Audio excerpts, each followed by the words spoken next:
Today I want to talk about the movie Back to the Future Part 2. Of all three Back to the Future movies, Part 2 is my least favorite. I think the reason I don't like this one as much as the other two is for two reasons. One, they wrote Part 2 and 3 together to complete the entire trilogy story, which I appreciate because I appreciate the continuity that they did.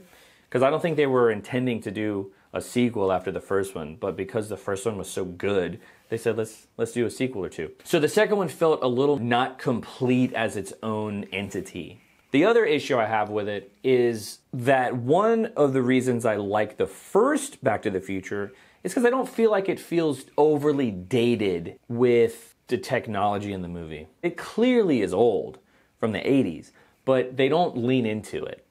The second movie, because they're trying to shoot the future, you're limited to what you could do in the 80s with what the future looks like. So obviously you're going to have stuff like flying cars and this kind of stuff. But it's funny now rewatching Back to the Future Part 2 because the clothes that people wear in the future, in the 2015 of Back to the Future, they just look like they're wearing 80s spandex. They just look like people from the 80s in real life.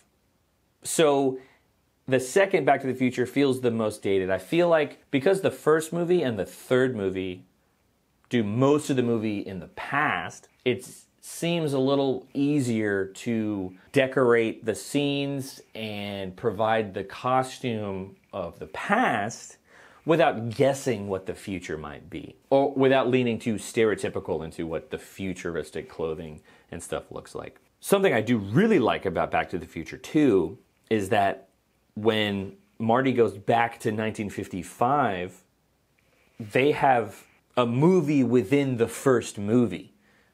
And this might be the first movie I've seen that actually perform a concept like that, where there's scenes from the first movie, but they're being seen from a different angle, or even sometimes the same scene, but now you have the new movie and the characters in the new movie in that old scene of the first movie, and sometimes they're interacting in that scene. Conceptually, I thought it was very well done. Ultimately, my only issues with Back to the Future Part 2 is that the clothes in the future just really didn't seem to make that much sense. But it's definitely worth the watch. It's not like I would ever skip it when I was rewatching Back to the Futures.